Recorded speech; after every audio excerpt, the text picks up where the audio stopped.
When I first saw Hao, I thought, oh, Kaniche has a Saurian he treats like family too. Blissfully unaware of how far off the mark I was.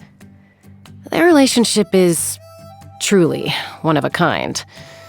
Although I will say, Hao's mastery of the human language makes me pretty envious. I wish Mom could talk like that too, so we could do away with the whole body language-based guesswork game. Every cuckoosaur falls from its nest before it learns to fly. Kachina didn't magically become a champion overnight. Her victory was a result of consistent, tireless effort over a very long time. She's an outstanding warrior who deserves all the honor and respect she can get. Mualani says we got into a fight as kids over some toy we both wanted, but I don't remember any of that. I wonder if it's because I got into so many fights that I just lost track of them all. I also wonder if it was actually her surfboard I was after rather than a toy. I'll bet I just wanted the ability to go hunting on water. Whatever it was, I doubt our feud lasted more than a day. It never does with Mualani. She might come across as low energy, but make no mistake, she's one of the most diligent people you'll ever meet. When I asked her to build my gun for me, I barely put any thought into it. Just gave her a general idea of what I wanted and left it with her. Then when she started working on it in earnest, she spent an entire day questioning me. What would a typical day's flying look like? How often I was expecting to use it, and so on. And by the end of the day, there were abandoned design schemes all over the floor. I was so exhausted that I fell asleep even before she did. Then she wrote a whole maintenance guide, which she forced me to learn by heart so I wouldn't come bugging her with issues every day. Well, that's what she said. But I suspect her real reason was that she wanted to make sure I'd look after myself and fly safe. I've always felt that training oneself and training others are two very different skill sets. Very few people have them both, but iansan has them in spades. I, for one, am not very good at teaching other people. Whenever I'm trying to demonstrate something to the flying squad, I spend forever trying to explain some basic, boring detail that seems intuitive to me. Only to have everyone ask, what's intuitive about that? If only iansan could tutor them. I bet we'd have twice as many candidates pass the flying trials each year. Shame that our training program doesn't include flying. Koichi and my dad have discussed medicine with him countless times. So after I got back from the airborne workshop, the first thing I did was take Koya to get checked out by him. But he seemed so dismissive. He took one glance, said, "It's nothing serious, Cusco can handle it," and then immediately left to deal with another patient. He was right, of course. I was just worrying too much. My dad told me that when I was little, they gathered all of the most learned elders in Natlan and asked them to come up with a plan for managing my abyss condition. They all disagreed on the best approach, and it turned into a drawn-out debate. At some point, CITLALI quietly left the room, and they were all too busy arguing to notice. When she got back, she put some food and wine down in front of her, ignored everyone, and just started eating. The table suddenly went very quiet. Just by looking at her, you'd never know how much seniority and experience she has. Some people compare me to the Pyro Archon because of my track record on the pilgrimage. It's a meaningless comparison. If the pilgrimage was a tree, and I was a vulture on the highest branch, then the Pyro Archon would be the sun in the sky. The stronger you get, the more you appreciate the sheer size of the gulf between you and her. I just won a few championships. She's the champion of an entire era. But at least being on top with a clear view of the sky means I can see exactly how high I want to fly from here.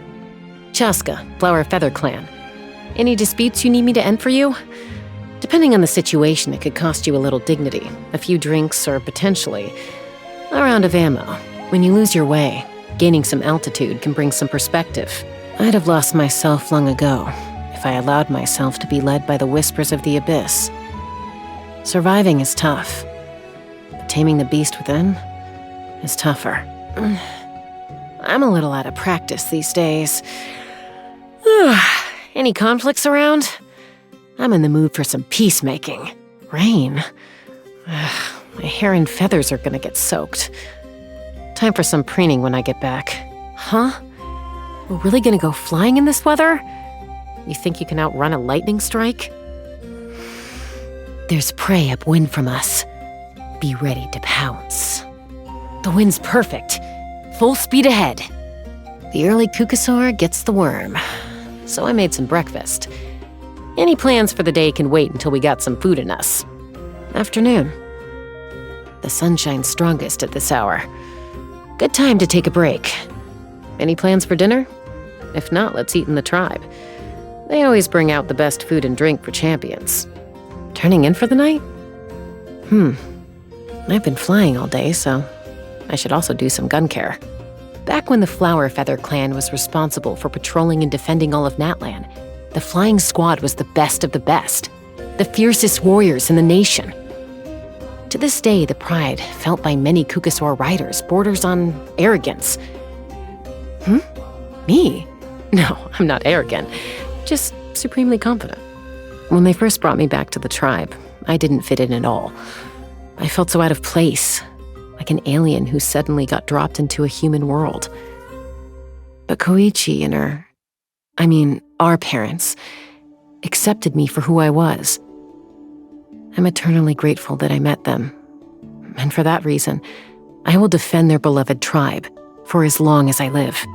With your skills, I doubt anyone in Natlan would dare start something with you. But there are exceptions to every rule. So if you ever find yourself in a situation you can't brute force your way out of, be sure to come to me. I'll straighten things out. Thank you so much for helping with the Koya situation. I honestly don't know how things would have gone down without you there. She's nowhere near as hostile towards humans anymore, but it'll still take her some time to get used to them. Old habits die hard. Chime, on the other hand, loves hanging out with the tribe. She gets along really well with Yatlan and the other kids. Watching them play together, it sometimes reminds me of me and Koya when we were little. Anyway, now Mom's the one being difficult. I don't know what's gotten into her recently. She keeps nagging me to build a nest of my own like Koya. And she's all, maybe it's time to expand your family even further. Where is all this coming from? What are you smiling about?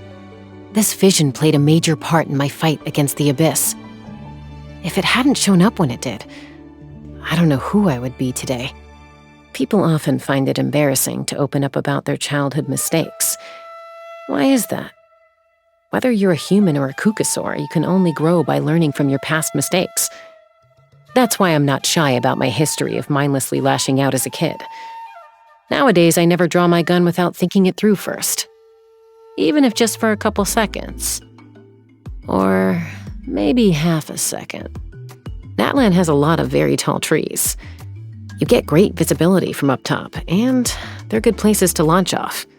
You want to try? Don't worry, I'll catch you if you fall. As a peacemaker, I know full well that violence isn't always the answer. But in many cases, having the capacity for violence makes people much more willing to listen to reason.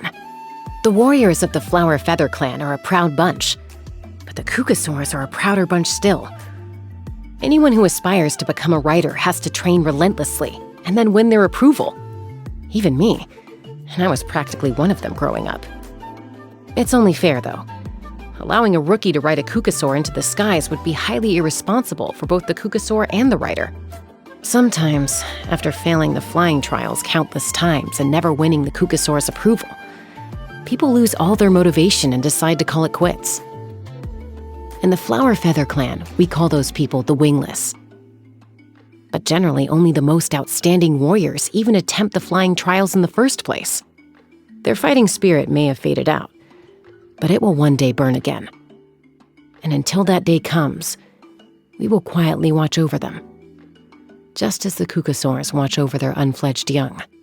I was never able to enjoy a proper, happy childhood. But when I was on the brink of death, Mama Bird gave me a new life. And when I was lost and directionless, Koichi gave me something to believe in. Behind me, I have my saurian family, my human family, and every other creature in the family we call Natlan. So I will not be defeated. not by the abyss, and not by life's hardships. Watch me. I will transcend it all. Koichi hoped I'd become a hero. So, I can't give up. I have to stay strong for her sake. But when the relic exploded and Koya dove in front of me, the same fear of losing my sister came flooding back again. Sorry, I don't really know who I can talk to about this kind of stuff. I usually push it to the back of my mind, but I feel much better now. Since I can't forget that fear, I guess I'll try the opposite. Remember it. Own it. And eventually, transcend it. Starting fights is more trouble than it's worth. Gets you into too much trouble. Now ending fights, on the other hand, much more acceptable. This is why I love being a peacemaker. Because the fights come to me. I'm just kidding, of course. The abyssal energy. Not because it affects me that much.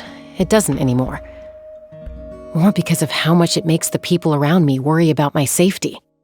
Growing up by the sea, I mostly ate raw fish. And after I came to the tribe, I grew to love flash-grilled steak. Kukasaurs and humans have wildly different diets, but I enjoy them both. Anything with too much alcohol, I guess? Not because I don't like drinking. I just need to watch my intake very carefully before a flight. But you get some food where the scent of the alcohol is masked by other flavors. Looks tasty, smells delicious. So you take a bite and then... Uh-oh, it's a trap. I'm telling you, this dish plus a nice wine would increase the chances of mediation success by 30%. There's nothing quite like some good food and wine to put people in a good mood. This is, pretty good. Thanks. Was this meant for the Kukasaurs? Sorry, this isn't the kind of thing that they go for. Here, take this gun.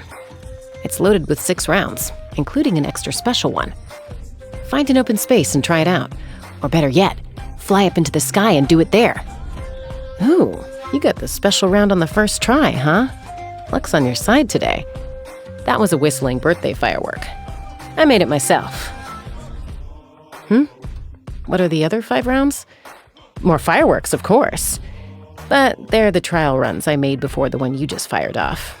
The color is different, and they're not perfect. Next year, I'll do my best to make a full 6 top-quality rounds for you. Huh. Is that a new bullet in the chamber? Need me to mediate anything? Tribal trouble? Or an all-out war, maybe? There's an urge to fight that runs in my veins. But now, I know how to put it to good use. Kindness should always be repaid, and merit rewarded. This is one universal principle that holds true for both the Kukasaur and the human worlds. From this day forth, no matter where you go, my wings and my guns will always be at your service.